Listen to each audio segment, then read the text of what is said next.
Kadapa assembly అభ్యర్థిగా మాధవిరెడ్డి పేరు ఖరారైంది. అయితే చివరి నిమిషంలో ఏమైనా జరగచ్చు, అభ్యర్థిత్వంలో మార్పు కూడా ఖాయమన్నటువంటి భావన ఉమాదేవి వ్యక్తం చేస్తుంది. ఎందుకంత ధీమా? అసలు ఉమాదేవికి ఇంత ధీమాకు కారణాలు ఏంటి అన్నటువంటి విషయం ఆమెనే అడిగి తెచ్చుకుంటాం. అక్క, ముందుగా మీకు నమస్కారం అక్క. నమస్తే అన్న. నమస్తే అన్న. అక్క, అసలు ఎందుకు ఇంత ధీమాగా ఉన్నారు? టికెట్ నాకే వస్తుంది, అభ్యర్థిత్వం మార్పు ఖాయమన్నటువంటి భావన ఒకవైపు మీ మామగారు లక్ష్మీరెడ్డి గారు వ్యక్తం చేస్తారు. ఎలా చూడొచ్చు అసలు ఇంత ధీమా ఎందుకు మీకు అంటున్నాను నేను? ధీమా అంటే ఫస్ట్ నుంచి నేను ఒకటే చెప్తాను, మా లోకేష్ అన్న ఇచ్చిన మాట తప్పరు. మా చంద్రబాబు నాయుడు గారు ఆయన ఇచ్చిన మాటను నిలబెట్టుకుంటారు అనే ఉద్దేశంతోనే మేము ముందుకెళ్ళడం జరిగింది. ఎందుకంటే లోకేష్ అన్న గారే స్వయానా నాకు చెప్పిన మాట, అక్క మీరుంటారు పోటీలో, ఎమ్మెల్యేగా మీరే అభ్యర్థిగా ఉంటారు, కష్టపడండి, గెలవండి, చూపియండి, మీరైతే సరైన వ్యక్తి అనేలాగా మాకు లోకేష్ అన్న గారు ఇచ్చిన హామీతో మేము ఇంత ధీమాగా ముందుకెళ్తున్నామన్న ఇప్పటికి కూడా. అంటే నేనేమంటే ఆల్రెడీ అభ్యర్థిత్వం పేరు ఖరారైంది, మాధవిరెడ్డి ప్రకటించారు. ప్రకటించిన తర్వాత కూడా మీలో ఏదో తెలియని ధీమా, ఎలా ఆ ధీమాని ఎలా చూడాలి మేము? అంటే ఎవరన్నా మీకు అధిష్టానం నుంచి ఏదన్నా ఓ సంకేతం ఇచ్చారా ఏంటి అసలు? ధీమా అంటే ఇవి ఒక్కొక్కసారి మార్పులు కూడా జరుగుతూ ఉంటాయి, అది సహజం. ఎందుకంటే అది బీఫామ్ ఇచ్చేంత వరకు ఎవరు అభ్యర్థి అనేది పూర్తిగా 100% మనమైతే చెప్పలేము. అటువంటి పరిస్థితి ఇక్కడుందని నేను భావిస్తూ ఉన్నాను.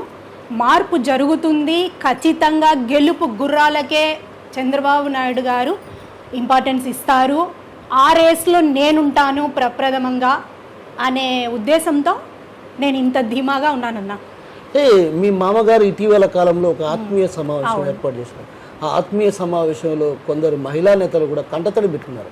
ఏదైతే పార్టీ క్యాడర్ను గుర్తించడం లేదు అన్నటువంటి భావన అటు మహిళా నేతలు వ్యక్తం చేసినప్పుడు ఎలా చూడొచ్చక్క? అసలు మహిళా నేతలను కూడా ఒక రకంగా మాధవిరెడ్డి నిర్లక్ష్యంగా మాట్లాడుతున్నట్టు బాహాటంగా మహిళలు చెప్తున్నారు. ఎలా చూడొచ్చు అసలు? పార్టీలో ఇలాంటి పరిణామాలు ఎప్పుడైనా జరిగి ఉన్నాయా? ఎప్పుడైనా అంటే నేను మాధవిరెడ్డి గారి మీద నాకు ఎటువంటి ఆరోపణ లేదు. కాకపోతే ఈరోజు అన్నగారు అడిగిన క్వశ్చన్కు చెప్తా ఉన్నాను సమాధానం. ఒక మహిళగా అయ్యుండి నా డివిజన్కి 3 సార్లు వచ్చినారు మాధవి గారు. 3 సార్లు వచ్చారు. 3 సార్లు వచ్చినప్పుడు నన్ను కలవకుండా నా ఇంటి దగ్గర నుంచే తను లోపలికి వెళ్ళడం జరిగింది, నా గ్రామంలో, నా డివిజన్లో. అంటే ఒక మహిళ అయ్యుండి సాటి మహిళను నేను ఒక టీడీపీకి సంబంధించి 3 టర్ములుగా మేము ఇక్కడ గెలిచి ఒక జెండాననేది పాతి కడప జిల్లాలోనే మేము చరిత్ర సృష్టిస్తే ఈరోజు అటువంటి మహిళా నేత వచ్చి మరొక మహిళా నేతను నన్ను గుర్తించకుండా, నా ఇంటికి రాకుండా, నా మద్దతు కోరకుండా, ఉమా మీరు కూడా రావాలమ్మా, అందరం కలిసి క్యాడర్ని మనము ముందుకు తీసుకెళ్దాము, చంద్రబాబు నాయుడు గారిని మనము సీఎంగా చేసుకుందాము అనే నినాదంతో నా దగ్గరికి రావాలా. యాక్చువల్గా అయితే ఇది ధర్మం. కానీ మాధవి గారు ఏం చేస్తున్నారు? వస్తున్నారు నా డివిజన్కి, నా గ్రామానికి వస్తున్నారు, నా ఇంటి పక్క నుంచే వెళ్తూ ఉన్నారు, వైసీపీకి సంబంధించిన వ్యక్తుల్ని ఇంటికి వెళ్ళి కలుస్తూ ఉన్నారు. ఇది ఎంత మటుకు సమంజసం? ఒక టీడీపీకి సంబంధించిన మహిళా నేతగా నేను ఇక్కడ గెలిచి కార్పొరేటర్గా ఉన్నప్పుడు నా దగ్గరికి రాకుండా, నా మద్దతు కోరకుండా వైసీపీ ఇంటికి వెళ్ళాల్సిన అవసరం ఏముంది? అంటే మాకు సరిపోని వాళ్ళ ఇంటికి వెళ్ళి వాళ్ళను మద్దతు కోరుతూ ఇక్కడ కూడా ఒక రకమైన చెడు రాజకీయం ఇది, అలాంటిది సృష్టిస్తూ ఉన్నారు. ఇది చాలా తప్పు. ఇవన్నీ చూసిన మహిళా నేతలు కూడా మరి ఆవిడ దగ్గరికి వెళ్ళడానికి ఎవ్వరూ ఇష్టపడడం లేదు. నిన్న ఉమెన్స్ డే సందర్భంగా ప్రతి ఒక్కరూ నా గృహానికి, నా ఇంటికి వచ్చి అసలు చాలా కంటతడి పెట్టుకొని ఏడ్చేశారు. మనమందరం వెళ్దామక్క, వెళ్ళి అర్జెంటుగా మనం బాబు గారిని కలుద్దాం, లోకేష్ అన్నతో మాట్లాడదాం, ఇప్పుడు గన అభ్యర్థిని మార్చకుంటే కడపలో చాలా ఇబ్బందులు అవుతాయి, ముందు కంటే ఇంకా ఎక్కువ ఇబ్బంది మనము ఎదుర్కోవాల్సి వస్తుంది అనేలాగా మహిళా నేతలందరూ చెప్తా ఉన్నారు. దానికి ఎగ్జాంపుల్ ఆవిడ నా దగ్గరికి రాకపోవడమే. ఎవరు అడిగినా ఒకే మాట చెప్తా ఉంది ఆమె. మోహన్ గారికి ఫోన్ చేసినాము, ఉమాదేవి భర్త గారికి ఫోన్ చేసినాము, వాళ్ళు తీయడం లేదని చెప్తా ఉంది. నేనే అమెరికాలో లేను, నేను అలంకన్పల్లెలోనే ఉన్నా. 10 నిమిషాలే మా ఇంటికి రావాలంటే వచ్చి మమ్మల్ని కలుపుకొని తను మద్దతు మాకు తెలుపుతూ అందరము కలిసికట్టుగా చేద్దామనే మాట తనకి ఎందుకు రావడం లేదు? తను ఎందుకు మమ్మల్ని కలవడం లేదు? ఇప్పుడు ఎవరో వైసీపీ నాయకులు ఇంట్లోకి వెళ్ళి మీరు కలుస్తూ ఉన్నప్పుడు, వారి మద్దతు మీరు కోరుతా ఉన్నప్పుడు, టీడీపీకి ఒకే ఒక ఏకైక కార్పొరేటర్, మేము ఎంత కష్టకాలంలో ఇక్కడ గెలిచి నేను నిలవన్నానో నా గుర్తింపు లోకేష్ అన్న గారే స్వయంగా గుర్తించి నువ్వు చరిత్ర సృష్టించిన ఉమ్మక్క అని చెప్పారు. అటువంటి వాళ్ళైనా మా దగ్గరికే రాకుండా వెళ్ళడం ఇది చాలా బాధాకరము. నేను కాబట్టి మహిళా నేతలంతా కూడా ఆమెకు అగెనిస్ట్గా ఉన్నారు. ఇది నేను అధిష్టానం దృష్టికి తీసుకెళ్లాలని కూడా త్వరలో భావిస్తూ ఉన్నానన్న. అంటే నేనేమంటానంటే చంద్రబాబు ఒకటే మాట చెప్పారు, ఎవరైతే మీ మామగారితో కావచ్చు, అదేవిధంగా మీ మామగారితో కలిసి ప్రయాణం చేస్తున్నటువంటి అమీర్ బాబు కావచ్చు, దుర్గా ప్రసాద్ కావచ్చు, ఇలాంటి నేతలతో అంతా కూడా కలుపుకొని పనిచేయాలని మాధవిరెడ్డి భర్తకు సూచించడం జరిగింది.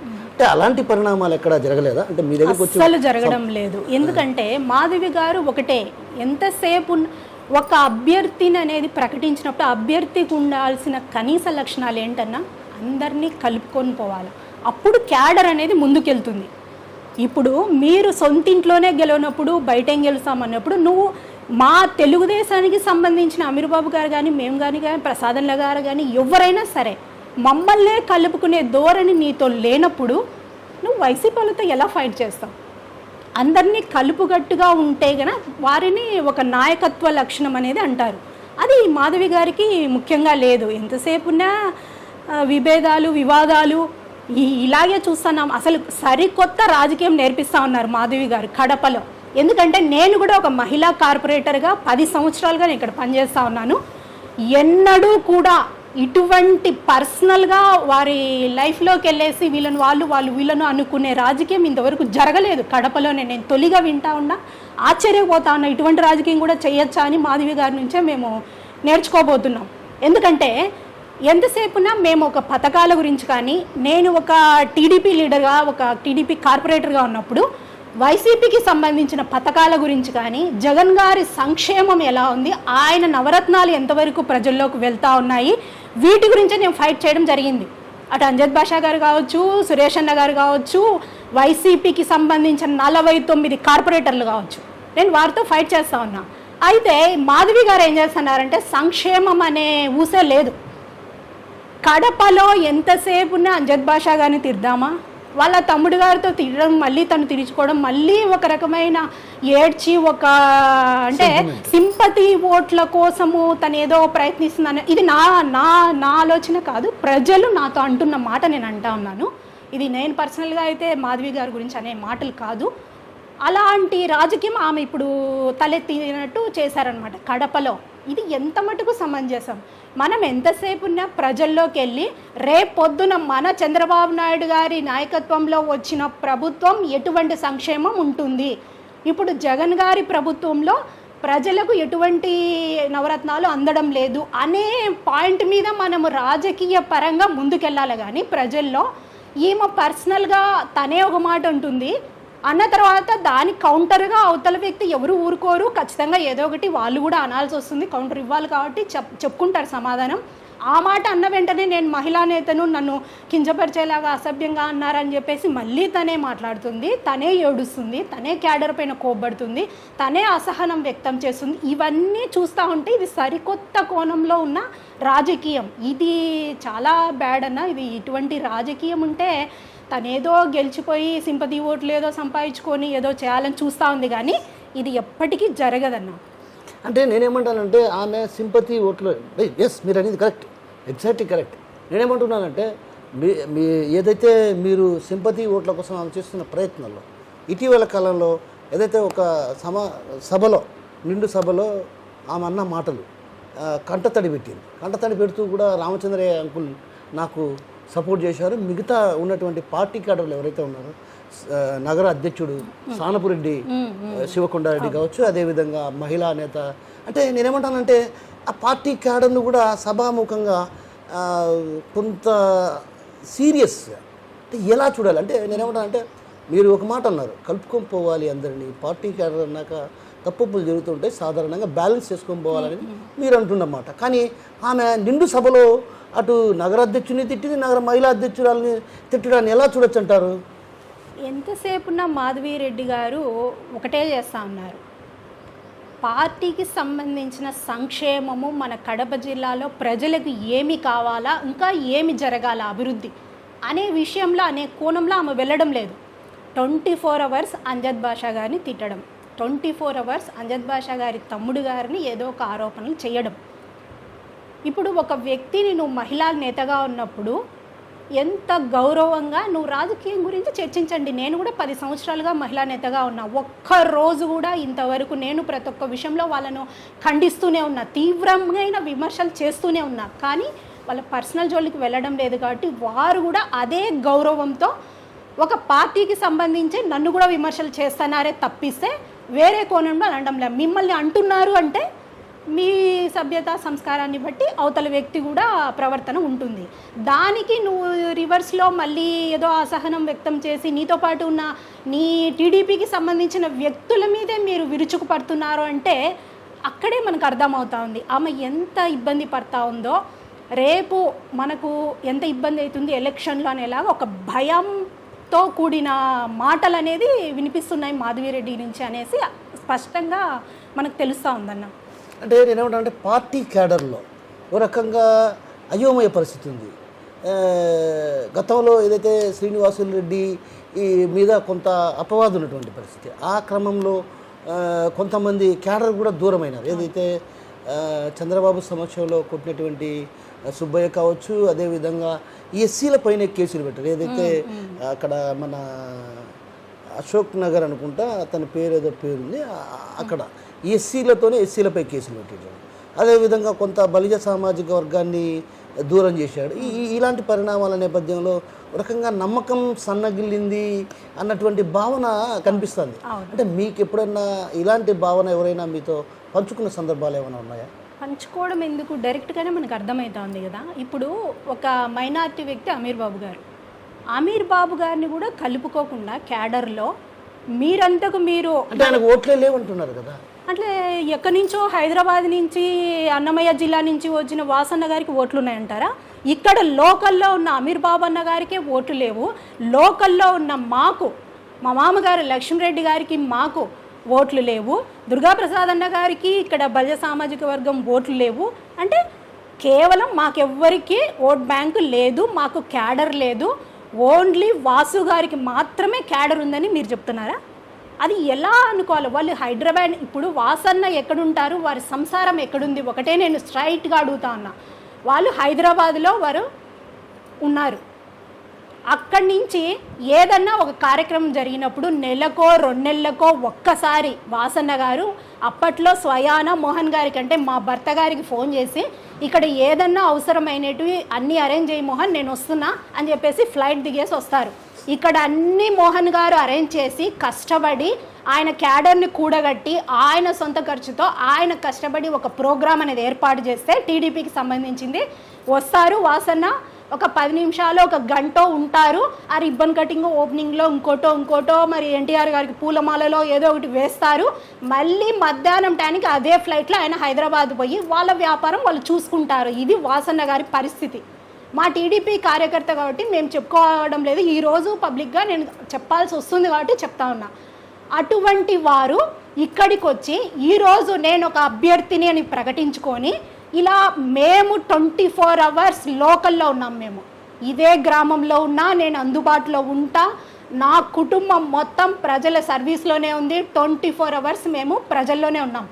24 గంటలు ఇక్కడున్న మమ్మల్ని కాదని ఎక్కడో హైదరాబాద్ నుంచి వాళ్ళు ఎప్పుడు వస్తారు, ఎప్పుడు ఒక కష్టమే వచ్చా ఏదైనా సామాన్య పౌరుడికి ఎవరికి చెప్పుకోవాలి? వాళ్ళు ఎక్కడో హైదరాబాద్లో ఉంటే ఆయన ఎప్పుడు వచ్చి ఎప్పుడు సాల్వ్ చేస్తారని అలా ప్రజలు కూడా ఒక ఆలోచన అనేది ఉంది.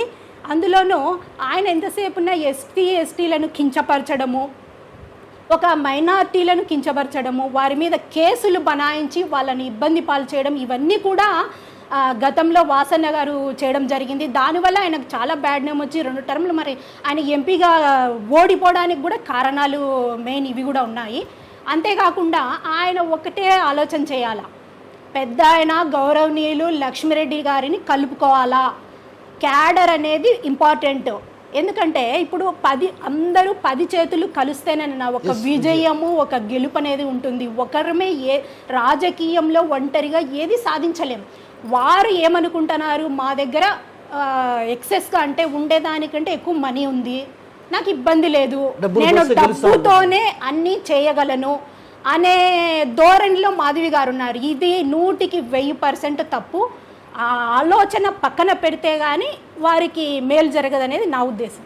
అంటే ప్రజాబలం ఉన్న వారికి టికెట్ లేదు అనే వాదన వినిపిస్తుంది. ప్రజాబలం ఉన్న వారికి టికెట్ లేదు, నోట్ల కట్టడం ఉన్న వారికి టికెట్ అని ఖచ్చితంగా పదుగురు కూడా నేతలు వ్యక్తం చేస్తున్న పరిస్థితి. ఎలా చూడొచ్చు అంశాన్ని? ఖచ్చితంగా మీరన్న మాట 100% కరెక్ట్ అన్న. ఎందుకంటే ఇక్కడ మాకున్న క్యాడరు, మేము 5 నిమిషాల్లో మేమేదన్నా ఒక నినాదంతో ఏదన్నా పిలుపునిస్తే ఒక 10, 15, 20 ఊర్ల జనం ఒక్క నిమిషంలో వితిన్ సెకండ్స్లో మనకి ఏ దానికైనా వచ్చి మన ఇంటి దగ్గర మనతో పాటు మద్దతు తెలిపి నా వెనకాల నడిచే సైన్యం నాకుంది. ఈరోజు మాధవి గారి వెనకాల ఉండే వాళ్ళని ఒకసారి మీరు గమనించండి. నేనేదో టికెట్ రాలేదనేలాగా చెప్పడం కాదు కానీ ఒకసారి మీరు గమనిస్తే మాధవి గారితో తిరిగే వాళ్ళు ఎవరన్నా, కడపలో ఉండేవాళ్ళు ఎవరన్నా ఉన్నారా? ఒక్కరన్నా వారి ముఖాలు ఎవరన్నా ఎప్పుడన్నా మనం కడపలో చూసింటామా? ఎక్కడో రాయచోటి, అన్నమయ్య జిల్లా నుంచి రోజుకింత కూలివారీగా డబ్బులు ఇచ్చి తీసుకొచ్చి ఆమె వెనకాల ఒక 20 మందిని తిప్పుకుంటూ వారిని 1-2 నెలలుగా తన దగ్గర పెట్టుకొని రాజకీయం నడుపుతున్నారు. ఇది ఎంతవరకు సమంజసం? అది ఒకటి గుర్తుపెట్టుకోవాలి. ఎప్పుడైనా ప్రజలు మన మీద అభిమానంతో, ఒక ప్రేమతో, ఒక గౌరవంగా మనం చెప్పిన వెంటనే డబ్బు ఆశించకుండా మన కోసం ప్రాణాలైనా ఇచ్చేలాగా ఉండే జనము మనకొచ్చేది. అది నాయకత్వం అంటే. మీరేదో డబ్బులు ఇచ్చేసి ఎక్కడి నుంచో తీసుకొచ్చుకొని ఒక 20 మందిని వాళ్ళు వెనకాల తిప్పుకొని ఈ సోషల్ మీడియాలో ఎక్కువ వైరల్గా ప్రతి ఒక్కటి ఏవేవో పోస్టులు పెట్టేసుకొని నేనే కడపరెడ్డమ్మను, నేనే ఇక్కడ నియంతను, నేను చెప్పింది వినాలా, నా దగ్గర బోల్డంత మనీ ఉంది అనేలాగా వ్యవహరించడం అనేది ఇది చాలా తప్పని నేను భావిస్తున్నాను. అంటే మీ దగ్గరికి రకరకాల వ్యక్తులు వచ్చింటారు ఇప్పటికే టీడీకి సంబంధించి. నేనేమంటున్నా అంటే నిన్న కూడా ఏదైతే మహిళా దినోత్సవం రోజు కొంతమంది మహిళలు వచ్చి మీ దగ్గర కంటతడి పెట్టుకున్నారు, ఏదైతే వాళ్ళంతా కూడా క్రియాశీలకంగా ఉన్నారు పార్టీలో. గతంలో మీ మామగారి హయాంలో అనుకుంటా వాళ్ళంతా కూడా కరుడు కట్టినట్టు, అంటే మొదటి నుంచి కూడా టీడీపీలో ఒక రకంగా ఉన్నటువంటి మహిళా నేతలు వాళ్ళంతా కూడా జిల్లా స్థాయిలో కూడా క్యాడర్లో పనిచేసినటువంటి వాళ్ళంతా కూడా మీ దగ్గర ఎలాంటి ఆవేదన వ్యక్తం చేశారు? వాళ్ళైతే చాలా బాధపడుతున్నారని, వాళ్ళని ఓదార్చలేక నాకే అసలు నిన్నంతా చాలా బాధ అనిపించింది. ఎందుకంటే వారు మా మామగారితో పాటి దాదాపు 30-40 సంవత్సరాల నుంచి వాళ్ళు రాజకీయంలో ఉన్న వ్యక్తులు. వాళ్ళంతా కూడా మాధవి గారు ఫస్ట్ ఆఫ్ ఆల్ పిలిపించినప్పుడు వాళ్ళ ఇంటికి వెళ్ళారు, ఆమెతో మాట్లాడడం జరిగింది. కానీ మాధవి గారి ప్రవర్తన కానివ్వండి, వారి దురుసుతనంగా మహిళలను అని కూడా చూడకుండా మాట్లాడే విధానం కానివ్వండి, ఇవన్నీ వారికి నచ్చక కష్టము, ఈమెతో పాటు మనం పనిచేయడము చాలా ఇబ్బందికరంగా ఉంది, మేము చెయ్యలేమక్క, మా వల్ల కాదు అనేసి అక్కడి నుంచి వచ్చేసి మన దగ్గరికి వచ్చి వారు నాతో పాటు ఈ కష్టకాలంలో కూడా మరి టికెట్ ఎవరికి వస్తుందో కూడా ఇంకా మనకు ఒక డైలమాలో ఉంది. ఇంకా క్లారిటీగా బీఫామ్ ఇచ్చేంతవరకు చెప్పలేని పరిస్థితుల్లో కూడా ఒక్క మహిళా నేత కూడా మాధవి దగ్గర లేరు, మా దగ్గరే ఉన్నారు, నాతో పాటే నడుస్తూ ఉన్నారు, నాతో పాటే ఉంటానని కూడా చెప్తూ ఉన్నారు. అందరం వెళ్ళేసి ఒకసారి మరి లోకేష్ అన్నను కలుద్దామని కూడా వాళ్ళు నాకు సలహాలు సూచనలు ఇస్తూ ఉన్నారన్న. వాళ్ళ అభిమానం చూస్తే ఒక రాజకీయంలో ఉన్నా లేకున్నా నాకు చాలా తృప్తిగా ఉంది అనేలాగా అనిపిస్తూ ఉందన్న. ఎప్పుడు మీరు లోకేష్ గారిని కానీ చంద్రబాబు కానీ కలవబోతున్నారు? అదేవిధంగా మీ మామగారు కూడా చంద్రబాబుతో కలవాలన్నటువంటి ఒక భావన ఆయన వ్యక్తం చేశారు ఇటీవల జరిగినటువంటి ఆత్మీయ సమావేశం. సో ఎప్పుడు కలవబోతున్నారు? ఈ విషయం ఎప్పుడు చెప్పబోతున్నారు? అసలు సర్వే పూర్తయింది, సర్వే పూర్తయిన తర్వాత కూడా మళ్ళీ మీరు ధీమా వ్యక్తం చేయడం అంటే ఒక రకంగా సర్వే ఏమన్నా రీసర్వే కోరుతున్నారా మీరేమన్నా? తప్పకుండా రీసర్వే కోరాలా. ఇప్పుడు ఉన్న సర్వే అయితే మొత్తం ఫేక్ అని నేను అనుకుంటున్నాను. ఒక సర్వేలో ఏదైనా వచ్చినప్పుడు ఎలా రావాలి?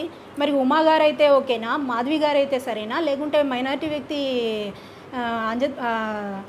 బాబు గారు అయితే ఓకే, అట్లా రావాలి. కానీ ఆ సర్వే ఎంతసేపు ఉన్నా మాధవి రెడ్డి గారి మాత్రమే పేరు వినిపిస్తూ ఉంది. ఇవన్నీ డూప్లికేట్ సర్వేలని నా ఉద్దేశము. ఒరిజినల్గా సర్వే వస్తే మైనార్టీ వ్యక్తి మనము, మాధవి గారు, కృష్ణ కిషోర్ అందరూ ఉన్నాము బరిలో, అందరి పేర్లు రావాలా, ఓటు ఎవరికి వేస్తే వాళ్ళను ఎన్నుకోవాల్సి ఉంటుంది. కానీ అది జరగలేదనేది నా ఉద్దేశం. కాబట్టి బాబు గారు మాకు అపాయింట్మెంట్ ఇస్తే ఖచ్చితంగా మేము లోకేష్ బాబు గారిని చంద్రబాబు నాయుడు గారిని కలవడం జరుగుతుంది. కలిసిన వెంటనే మేము ఈ విషయాల గురించి కూడా సార్తో మాట్లాడాలని అనుకుంటున్నాం. పొమ్మన లేక పొగబెడుతున్నారు మాధవిరెడ్డి గారి వాళ్ళు, మిమ్మల్ని పొమ్మన లేక పొగబెడుతున్నారు, అందుకే మిమ్మల్ని పార్టీ నుంచి దూరం చేయాలన్నటువంటి భావన ఉంది అన్నటువంటిది కొంత మీ క్యాడర్లో వినిపిస్తున్న పరిస్థితి. ఎందుకంటే ఇక ఎటు వాళ్ళు మాకు సహకరించరు కాబట్టి వాళ్ళను దెబ్బేయడం మేలు, పార్టీలో లేకుండా చేయడం మేలు అన్నటువంటి భావన వాళ్ళలో వినిపిస్తుంది. అంటే కొంతమంది అంటున్నటువంటి వాదన ఎలా చూడాలి, సిగ్గు లేదా వాళ్ళు ఇంకా పార్టీలో కొనసాగడానికి అన్నటువంటి భావన కూడా వినిపిస్తుంది. ఓకే, మీరు ఈ మాట అన్నారు కాబట్టి దానికి నేను సమాధానం చెప్తున్నా. సిగ్గు లేదా అంటున్నారు, నేను స్ట్రైట్గా ఒకటే అడుగుతున్నా. మాధవి గారికి కానీ వాసన్నకు గారి కానీ బుద్ధి ఉంటే ఒక చిన్న స్థాయి కార్పొరేటర్ స్థాయి కానీ అంతకు మించి ఇంకా చిన్న స్థాయిలో కూడా వాళ్ళు గెలవలేని వ్యక్తులు, పోటీ పెట్టలేదు వాళ్ళు, వార్డు మెంబర్గా కూడా వాళ్ళ డివిజన్లో పోటీ పెట్టలేదు వాళ్ళు. అటువంటి వ్యక్తులు ఈరోజు వచ్చి ఒక ఎమ్మెల్యే అభ్యర్థి అని చెప్పుకోవడానికి వాళ్ళకు ఉండాలి కదన్నా సిగ్గు, వాళ్ళకు ఉండాలా. లోకల్లో ఉన్న మమ్మల్ని క్యాడర్ వద్దు పొమ్మంటున్నామంటున్నారు. ఓకే, మేము పోతాము, మేము రావాలని కూడా వాళ్ళ వెనకాల అనుకోలేదు, వెళ్ళలేదు కూడా. ఇప్పటివరకు నేను వెళ్ళలేదు, ఒక్కసారి కూడా మాధవి గారితో మాట్లాడలేదు, వెళ్ళలేదు ఇంతవరకు, వెళ్ళం కూడా. ఎందుకంటే అవసరము ఇప్పుడు ఎవరికి ఉంది, అందరము కలుపుకొని పోతే ఒక విజయం అనేది ఉంటుందనేది ఆ పెట్టుకున్న వ్యక్తికే తెలియలేనప్పుడు మేము క్యాడర్లో వెళ్ళి కష్టపడాల్సిన అవసరం మాకు కూడా లేదు. మా సారు మా లోకేష్ అన్న ఇచ్చిన మాటకు నేను కట్టుబడి ఉంటాను. అన్నగారు పిలిచి మీరు ఈ పని చెయ్యండి అని నాకు ఏది అప్పగిస్తే ఆ పని నేను దిగ్విజయంగా చేసి చూపిస్తాను. ఎందుకంటే ఇంకొక విషయం కూడా చెప్పాలి ఇక్కడ క్లియర్గా. 2014లో జగన్ గారు నా డివిజన్కి వచ్చారు, మా ఊరికి వచ్చారు. అప్పట్లో ఎలక్షన్ ఆ రోజు జరుగుతూ ఉంది, కార్పొరేషన్ ఎలక్షన్ జరుగుతూ ఉంది, నేను పోటీ ఉన్నా ఈరోజు. జగన్ గారు లోపలికి వచ్చి అక్కడ ఏదో గొడవ జరుగుతుంది, నేను వెళ్ళాలి పోలింగ్ బూత్లోకి, నేను చూడాలన్నప్పుడు మా ఊరికి నా గ్రామం ఎంట్రన్స్లోనే మారమ్మ తల్లి గుడి అనేది ఒకటి ఉంది, మా గ్రామ దేవత అమ్మ. ఆ గుడి దగ్గరే మేము రోడ్డు పైన బైఠాయించి కూర్చునేసి పడుకొని మా మీద నుంచి వెళ్ళండి మీ వెహికల్, అంతేగాని మేము లోపలికి రానియం అని జగన్ గారినే మేము నిలదీసి నా గ్రామంలోకి రానికుండా చేసిన నేతలం మేము. అటువంటప్పుడు ఒక చిన్న కార్పొరేట్ స్థాయి కానీ ఒక వార్డు మెంబర్ కానీ గెలవని వాసు గారు మాకు పోటీ ఉండే ఇది లేదు, వారు మా గురించి మాట్లాడే అర్హత కూడా లేదు. 2019లో నా గ్రామంలో వచ్చి నా ఇంటి పక్కనే విజయమ్మ గారు మరి జగన్ గారిని తీసుకొచ్చి ఇక్కడ మీటింగ్ ఏర్పాటు చేసినారు. నా గ్రామంలో నా ఇంటి పక్కనే నా గేటు ముందరే ఆయన అంత మీటింగ్ చెప్పి అంత ప్రజలను ఒక ఉత్తేజపరిచి జగన్ గారు వెళ్ళినా కూడా నాకే ఓట్లేసి నా డివిజన్ మొత్తం 2019లో ఆయన మరి సీఎం కుర్చీలో ఉన్న నాకు ఓటేసి నన్ను అధిక మెజార్టీతో 10 గ్రామాలు దాదాపు నా డివిజన్ గెలిపించినారు. అక్కడే మా సత్తా ఏందో మీకు అర్థమవుతూ ఉంటుంది. కాబట్టి వారు ఎన్ననుకున్నా ఏమి జరిగినా క్యాడర్ అనేది పిలిపించి నాకు సలహాలు సూచనలు ఏది ఇస్తే నేను దాన్ని బట్టి నేను మా లోకేష్ అన్న గారిని బట్టి మేము వెళ్తాను తప్పితే వాసు లేదు మాధవి గారు లేదు, వాళ్ళు తట్టాబుట్టా సర్దుకొని హైదరాబాద్ వెళ్ళితే వాళ్ళకే మేలని నేను అనుకుంటాను. ఇప్పుడు మీరు ఒక మాట అన్నారు, చిన్న మాట, కార్పొరేటర్లు కూడా నిలబెట్టలేని స్థితిలో ఉన్నటువంటి ఇటీవల జరిగినటువంటి 50 డివిజన్లలో వాసునే కదా అభ్యర్థులందరినీ నిలబెట్టింది. వాసు అన్న అభ్యర్థులు నిలబెట్టకపోగా వాసు అన్న నివాసం ఉన్న ఇల్లు ఇప్పుడు ఆ ఏరియాలో కూడా టీడీపీకి పోటీ నిలవలేదన్న ఏకగ్రీవం అయింది.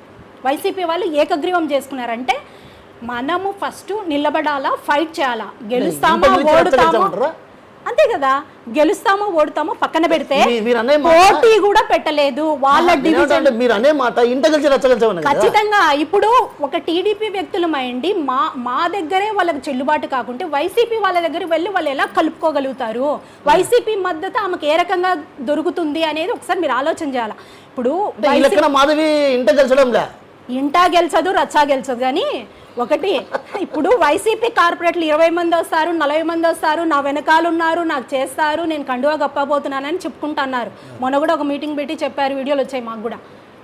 సొంత పార్టీలో ఉన్న టీడీపీ క్యాడర్నే నువ్వు కలుపుకొని ఒక మహిళగా ఉన్నా నేను నా సపోర్ట్ ఉండొచ్చు, ఒక గెలిచినా నేను మహిళా కార్పొరేటర్గా, మిగతా వాళ్ళు ఓకే నేను ఇప్పుడు ప్రజెంట్ మహిళా టీడీపీ కార్పొరేటర్గా లీడ్లో ఉన్నా అధిక మెజారిటీతో 3 టర్ములు గెలిచి అది ఏ ప్రభుత్వం కానివ్వండి, జగన్ గారు కానివ్వండి, ఎవరన్నా రానివ్వండి, మేమైతే నా డివిజన్లో నాకు తిరుగులేదు. అటువంటి మమ్మల్నే కలుపుకోకుండా ఆమె ఉన్న పరిస్థితి చూస్తూ ఉంటే మరి వైసీపీ కార్పొరేటర్లు ఎంత మటుకు వాళ్ళు కలుపుకోగలరు? అదొక లాజిక్ మీరు ఆలోచన చేయండి. నేను కలుపుకుంటా, వైసీపీ వాళ్ళు నాకేదో వస్తారు, మద్దతు తెలుపుతారు. 10 మంది కార్పొరేటర్లు రెడీగా ఉన్నారని ఆంధ్రజ్యోతిలో కూడా పత్రికల్లో వార్త కూడా వచ్చింది కదా, 10 మంది కార్పొరేటర్లు. నేను కూడా ఎన్నైనా చెప్తా పత్రికల్లో, నాకు కూడా రేపే అనౌన్స్ చేస్తారు టికెట్ అని. అది కాదు కదా, చూపియండి, కలిపి చూపించి కండువాయేసి ఆ వైసీపీ కార్పొరేటర్ నీ వెనకాల తిప్పుకోమనండి, అప్పుడు చెప్తాం. వైసీపీ కార్పొరేటర్లు కూడా తిట్టారు. తిట్టడం కాదు, వాళ్ళు అసభ్యంగా మాట్లాడుతున్నారు. ఎక్కడ మేము మీతో కలిసినామమ్మా, ఎప్పుడు మీతో మేము మాట్లాడినామమ్మా, ఎందుకు మా మీద ఇలా బురద చల్లుతున్నావు? యాడ వైసీపీ కార్పొరేట్లు వచ్చి టీడీపీలో కలిసింటే మీరు చూసినారు, మీతో మేము ఏమైనా కాంటాక్ట్లో ఉన్నామా?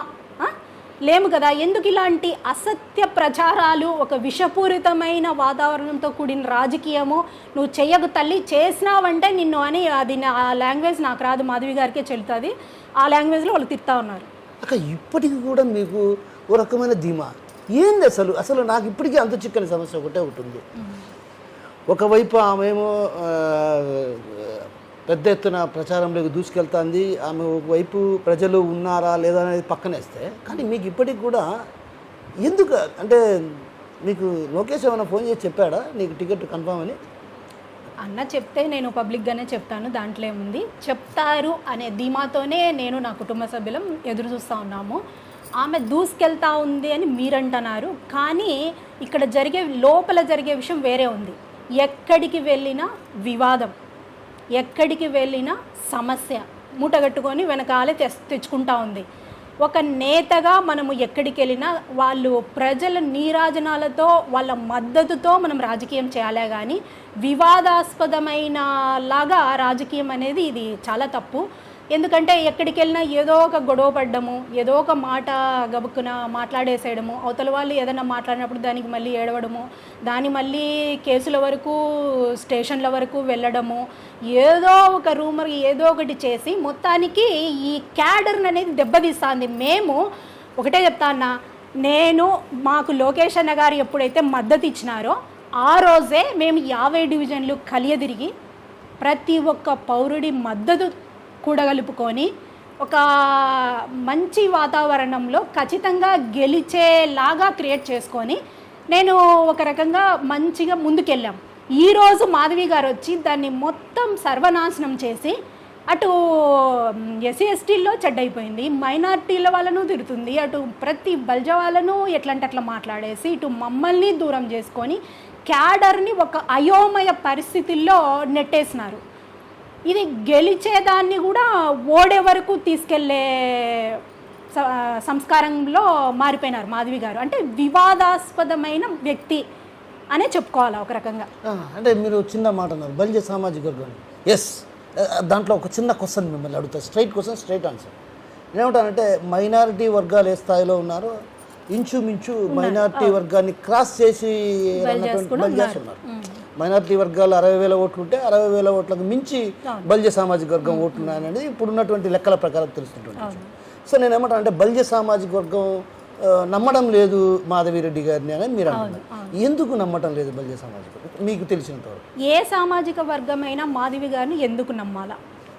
ఒకటి, ఆమె ఎంతసేపు ఉన్నా అంజద్ బాషా గారిని తిట్టడం తప్పితే మన ప్రభుత్వం వస్తే ఎటువంటి అభివృద్ధి ఉంటుంది, అటు బల్జాస్కి మన చంద్రబాబు నాయుడు గారు మన మేనిఫెస్టోలో ఏమేం తెచ్చారు వాటిని మనం విస్తృతంగా ప్రజల్లోకి తీసుకెళ్తే మనకు ఆ సామాజిక వర్గం నుంచి మద్దతు అనేది లభిస్తుంది. జనరల్గా ఏ నాయకుడైనా చేయాల్సిన పని అది.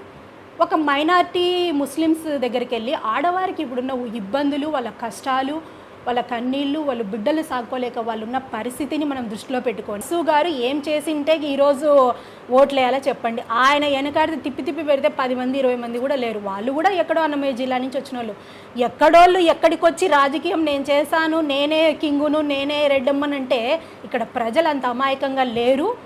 కడపలో ఎంతసేపున్నా రాజకీయం ఒకటన్నా, లోకల్లో ఉండే వ్యక్తుల్నే ఎవరైనా ఇష్టపడతారు. ఎందుకంటే 24 గంటలు వాళ్ళకు అవకాశం ఉండే వాళ్ళను ఎంచుకుంటే బాగుంటుంది. కానీ ఎక్కడో ఉండే వాళ్ళని రేపు గెలిచినా ఓడినా మాధవి గారు హైదరాబాద్ తటబుట్ట వెళ్ళిపోతారు. మేము కష్టం వస్తే ఒక కార్యకర్త ఎవరికి చెప్పుకోవాలా? ఎవరున్నారు ఇక్కడ లీడరు? వాసు గారు వెళ్ళిపోతారు, మాధవి గారే.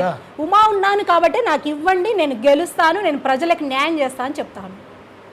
కాదక్క, టికెట్ ఖరారు కాకపోతే ఖచ్చితంగా ఉమా వైసీపీలో కానీ కాంగ్రెస్ పార్టీలో కానీ చేరుతుందన్నటువంటి ఒక ప్రచారం ఎలా చూడొచ్చు? ఇదంతా అసత్య ప్రచారం అన్న. ఎందుకంటే మేము ఎప్పటికీ తెలుగుదేశం మనుషులమే. మేము క్యాడరు బాబు గారు ఇచ్చిన సలహాలు సూచనలే మాకు శిరోధారము.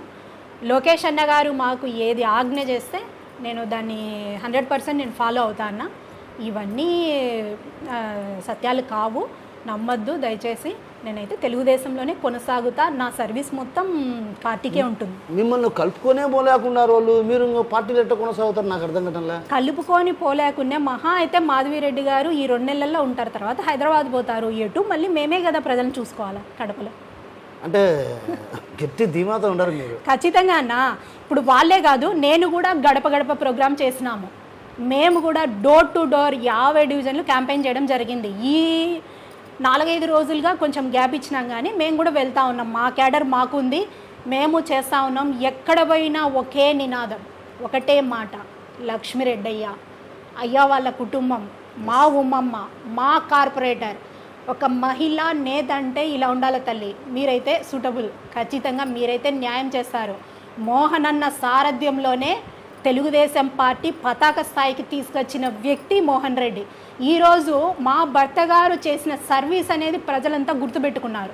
ఎందుకంటే ఏ కార్యక్రమం జరిగినా కడపలో ఒక హైలైట్ చేసి దానికి సంబంధించి మొత్తము జనసేకరణ కానివ్వండి, ఆ వచ్చిన నాయకులకు వెళ్ళేంత వరకు మేము చేసే విడిది కానివ్వండి, ప్రతి ఒక్క విషయంలో ఈరోజు తెలుగుదేశం పార్టీ పూర్తిగా మరుగుపడిపోయింది అన్న సమయంలో మేమొచ్చి, మోహన్ గారు కానీ, నేను కానీ, మామగారు కానీ, మేమొచ్చి ఈ పార్టీని ఇంత స్థాయిలో మేము ముందుకు తీసుకురావడం జరిగింది. అది కూడా ప్రజలందరికీ తెలుసు, వాళ్ళు కూడా గమనిస్తూ ఉన్నారు. 1 నెల, 2 నెలలు, 3 నెలల కాలంలో వచ్చి నేనేదో చేసినా నాకేదో చేయండి అంటే నమ్మే పరిస్థితుల్లో ప్రజలు కూడా లేరు. వారికి ఎప్పుడు గుర్తుంది, మోహన్ గారి సేవనైతే వాళ్ళు మర్చిపోలేదు, ఆయన చేసిన సర్వీస్ మర్చిపోలేదు. కాబట్టి నేను ఎప్పుడు ప్రజల్లోనే ఉంటాను. మాధవి గారు ఈరోజు వస్తారు, ఎక్కడో వచ్చిన వాళ్ళు పాపం ఎక్కడో ఏ జిల్లాకో వెళ్ళిపోతారు, తెలంగాణనో మరి ఎక్కడ వెళ్తారో నాకు తెలియదు కానివ్వండి. నేను లోకల్లోనే ఉంటా. కాదక్క, చిన్న విషయము, ఉమాదేవికి నమ్మక ద్రోహం చేసింది వాసునే అనే ఒక భావన వినిపిస్తుంది. అసలు ఎలాంటి నమ్మక ద్రోహం చేశాడు? అది ఖచ్చితంగా 100% కరెక్ట్ అన్న, నమ్మక ద్రోహమే ఇది. ఎందుకంటే ఫస్ట్ నాకు ఎమ్మెల్యే అనే విషయం గురించి చెప్పింది వాసన్న గారే. మా భర్త మోహన్ గారితో మాట్లాడినప్పుడు, మోహన్ మీరు ఉమ్మమ్మను ఎమ్మెల్యేగా పెడదాము, నేను ఎంపీగా వెళ్తాను, ఇద్దరం గెలుద్దాము, క్యాడర్ని ముందుకు తీసుకెళ్దాం, బాగుంటుంది కడపలో అనే సలహా ఇచ్చి ఫస్ట్ నన్ను ఎంకరేజ్ చేసింది వాసన్ననే. తర్వాత ఏం జరిగిందో నాకు తెలియదు కానివ్వండి. మరి ఈ మాధవిరెడ్డి గారు వచ్చిన తర్వాత తనకు కావాలన్న ఇదితో మమ్మల్ని పక్కన పెట్టేసి మా దగ్గరికే రాకుండా, ఎందుకంటే ఆయనకు రావడానికి కూడా మొహం చెల్లని పరిస్థితి ఈరోజు. ఎందుకంటే ఎమ్మెల్యే అభ్యర్థి నువ్వే ఉమ్మమ్మ అని చెప్పి ఈరోజు వాళ్ళ భార్యను తీసుకొచ్చి మళ్ళీ మీరు మా భార్యకు మద్దతు ఇవ్వండి అని నన్ను ఏ రకంగా కోరుతారు వాళ్ళు. కాబట్టే వాళ్ళు నా దగ్గరికి రాలేకపోతున్నారని కూడా నేను భావిస్తూ ఉన్నాను. నన్ను ఎంకరేజ్ చేసింది వాసన్న గారు, లోకేష్ అన్న గారే. ఈరోజు మళ్ళీ వాళ్ళ స్వార్థం కోసం, వాళ్ళకు ఎమ్మెల్యే టికెట్ కోసం మమ్మల్ని నిలువునా ముంచి నమ్మకం ద్రోహం చేసింది వాసన్ననే. కానీ ఇది ప్రజలు గమనిస్తూ ఉన్నారు, వారికి తగిన బుద్ధి ప్రజలే చెప్తారు. అవునక్క, ఇప్పుడు మీకు ఆ రోజు టికెట్ ఎమ్మెల్యేగా మీరు పోటీ చేయమని మీకు చెప్పాడు, తర్వాత ఎంపీగా నేను పోటీ చేస్తానని చెప్పాడు. చెప్పిన తర్వాత అధిష్టానం వైపు చంద్రబాబు దగ్గరికి కానీ, లోకేష్ దగ్గరికి కానీ, లేకుంటే కీలకమైనటువంటి నేతలు ఎవరైతే ఉన్నారో వాళ్ళ దగ్గరికి తీసుకెళ్ళి మిమ్మల్ని ఈమెను ఎమ్మెల్యేగా పెడితే బాగుంటుందని ఏమన్నా భావన ఆయన ఏమైనా చెప్పడం జరిగిందా అప్పట్లో? ఏమన్నా ఎప్పుడు చెప్పలేదు. మాతో అయితే పర్సనల్గా చెప్పినారు, మేము కూడా ఆయన మాటలు నమ్మినాము, వాసన మాటలు.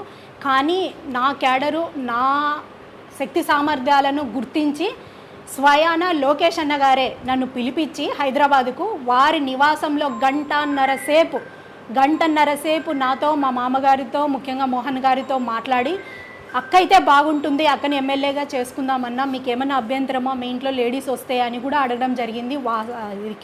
స్వయాన లోకేష్ అన్న గారే మేము కూడా సరే అని చెప్పినాము. ఆ తర్వాత మళ్ళీ విజయవాడలో లోకేష్ అన్న గారి ఇంట్లో ఆ రోజు కూడా మమ్మల్ని పిలిపించి గంట సేపు ఆయన చర్చించడం జరిగింది. ఖచ్చితంగా మీరే ఉంటారక్క అని చెప్పడం జరిగింది లోకేష్ అన్న. అప్పుడు మోహన్ గారు కూడా ఒక ప్రపోజల్ పెట్టినారు, ఏమని, వాసన్న గారితో ఇబ్బందిగా ఉంది, వాళ్ళు మాకు కొంచెం అడ్డు తగులుతూ ఉన్నారు, మేము ఎట్లా ముందుకెళ్ళాలా క్యాడరు అనేది ఆలోచన చేస్తూ ఉన్నామన్నా, మీరే ఏదైనా చెప్పాలంటే దానికి కూడా లోకేష్ అన్న ఒకటే చెప్పినాడు, వాసు అన్న అనే ఆయన ఓన్లీ ఎంపీగా ఉంటారు, ఊమక్కకైతే ఖచ్చితంగా ఎమ్మెల్యే ఉంటుంది, దాంట్లో అసలు డౌటే లేదు, మీ పని మీరు చేసుకోండి, నేనున్నాను కదా అని మీకు ధీమాగా అనేలాగా నాకు లోకేష్ అన్నే మాకు ఇవ్వడం జరిగింది. ఇందులో వాసన్న చెప్పిన విషయం ఉంది, లోకేష్ అన్న కూడా మాకు చెప్పడం వల్ల నేను ఇంత ఇదిగా ప్రజల్లోకి వెళ్ళడం జరిగిందన్న. అక్క, ఇంత బలమైన క్యాడర్ ఉన్నటువంటి మీ మామగారు లక్ష్మిరెడ్డి గారు ఒక రకంగా ఇప్పుడు ఇది కీలక ఎన్నికలు, ఇలాంటి కీలక ఎన్నికల్లో టీడీపీ వైపు నుంచి ఎలాంటి పిలుపు రాలేదు, అధిష్టానం వైపు నుంచి కూడా ఎలాంటి హామీ రాలేదు. భవిష్యత్తులో ఒకవేళ మీకు టికెట్ ఖరారు కాలేదు కాబట్టి మీకు అభ్యర్థిత్వం ఖరారు చేయలేకపోయాం కొన్ని అనివార్య కారణాల వల్ల, కాబట్టి మీరు భవిష్యత్తులో మీకు మంచి పదవి ఇస్తామని ఏమైనా సంప్రదింపులు ఏమైనా జరిపారా, అసలు జరపలేదా? సంప్రదింపులు అయితే ఇప్పటి వరకు జరపలేదు. త్వరలోనే పిలిపిస్తారు, మాట్లాడతారు అనే నమ్మకం నాకుంది. మాట్లాడిన తర్వాత నేను ఏం చేయాలా, ఏ రకంగా ముందుకెళ్ళాలా, నా కార్యాచరణ ఏందనేది నేను కూడా చెప్తానన్న. అంటే త్వరలో పార్టీ మారబోతున్నారు ఈ లెక్కన వేసుకుంటే? పార్టీ ఎప్పటికీ మారము, తెలుగుదేశం పార్టీలోనే మేము కొనసాగుతాము. ఎంతసేపు ఉన్నా మా లోకేష్ అన్న గారి సారథ్యంలో మా చంద్రబాబు నాయుడు గారిని సీఎంగా చేసుకోవాలనేది మా చిరకాల వాంఛ. దానికోసమే మేము అటు కడప జిల్లా అంటేనే జగన్ గారి జిల్లా, అటువంటి జగన్ గారి సొంత జిల్లాలో నేను ఇంత కష్టపడి ఒక కార్పొరేటర్గా 49 మంది వైసీపీ అయితే ఒక కార్పొరేటర్ టీడీపీగా నేను ఇంత పోరాటం చేసినాను అంటే దానికి కారణం కేవలం మాకు తెలుగుదేశం పార్టీ మీద ఉన్న అభిమానము, చంద్రబాబు నాయుడు గారు లోకేష్ అన్న సారథ్యం మీద మాకున్న నమ్మకము, ఇవే నన్ను ముందుకు తీసుకెళ్ళాయి. మరి ఇటువంటి పరిస్థితుల్లోనే నేను వెళ్ళినప్పుడు ఇప్పుడు మాత్రం ఎందుకు మారుతామన్నా, ఏముండదు, తెలుగుదేశంలోనే కొనసాగుతాం. ఖచ్చితంగా మాధవిరెడ్డికి మళ్ళీ మీరు సపోర్ట్ చేస్తారు ఒకవేళ టీడీపీ టికెట్ అంటే చివరి నిమిషంలో మార్పు కావచ్చు, కాకపోవచ్చు, మార్పు కాకపోతే మీరు టీడీపీలోనే కొనసాగుతున్నామంటున్నారు, మరి మాధవిరెడ్డికి సపోర్ట్ చేస్తారా? మాధవిరెడ్డికి మా అవసరం ఉంది, తనే రాలేదు, ఇంకా సపోర్ట్ చేయాల్సిన అవసరం నాకు లేదు. వాళ్ళు పార్టీలో ఉంటారు కదా, పార్టీలో ఉంటే నాకు పార్టీ పైన మా బాబు గారు ఆదేశానుసారం నేను పోతాను తప్పితే ఎక్కడ మాధవిరెడ్డి ఎక్కడ వాసన్న అన్న ఎక్కడి నుంచి వచ్చి ఈరోజు ఇలా చేయడం అనేది, ఆయన మమ్మల్ని నిలువునా ఇంత మోసం చేసిన వ్యక్తి వాసన్న గారు, కాబట్టి నేను అధిష్టాన నిర్ణయానికి మాత్రమే నేను కట్టుబడి ఉంటాను. అంటే చంద్రబాబు గారి మాటకు, లోకేష్ గారి మాటకు, చంద్రబాబు నాయుడు గారు లోకేష్ అన్న గారు నాకు ఏ మాట చెప్తే దానికి నేను శిరోధారంగా వాళ్ళు చెప్పిన మాట నేను కట్టుబడి ఉంటాను. థ్యాంక్ యూ అక్క. థ్యాంక్ యూ సో మచ్ అన్న, థ్యాంక్ యూ సో మచ్ అన్న. సో మొత్తం మీద ఏదైతే చివరి నిమిషంలో కూడా టికెట్ మార్పు ఖాయం, ఖచ్చితంగా తానే అభ్యర్థిగా రావడం ఖాయం, రానున్న ఎన్నికల్లో ఖచ్చితంగా టీడీపీ జెండా రెపరెపలాడాలంటే లక్ష్మిరెడ్డి కోడలు ఉమాతోనే సాధ్యమైనటువంటి భావన ఆమె వ్యక్తం చేస్తుంది. మరోవైపు ఏదైతే ఇప్పటికే పార్టీ క్యాడర్ పూర్తిగా తుడిచిపెట్టుకుపోతున్న పరిస్థితి, ఏదైతే మాధవిరెడ్డి తీరును నిరసిస్తూ కూడా కొందరు తన వద్దకు వచ్చి కంటతడి పెట్టిన పరిస్థితి, ఇలాంటి పరిస్థితుల నేపథ్యంలో పార్టీ గట్టెక్కాలంటే ఖచ్చితంగా లక్ష్మిరెడ్డి కోడలు ఉమాదేవి అభ్యర్థిగా ప్రకటిస్తేనే సాధ్యమైనటువంటి భావన మనతో పాటు ఉన్నటువంటి ఉమాదేవి గారు చెప్తున్నారు. కెమెరా పర్సన్ నాగేశ్వరరావుతో కిషోర్, RTV కడప నుంచి. మరిన్ని వీడియోస్ కోసం ఛానల్ ని సబ్స్క్రైబ్ చేయండి, లేటెస్ట్ అప్డేట్స్ కోసం వాట్సాప్ ఛానల్ ని ఫాలో చేయండి, అండ్ లింక్ డిస్క్రిప్షన్ లో ఉంది.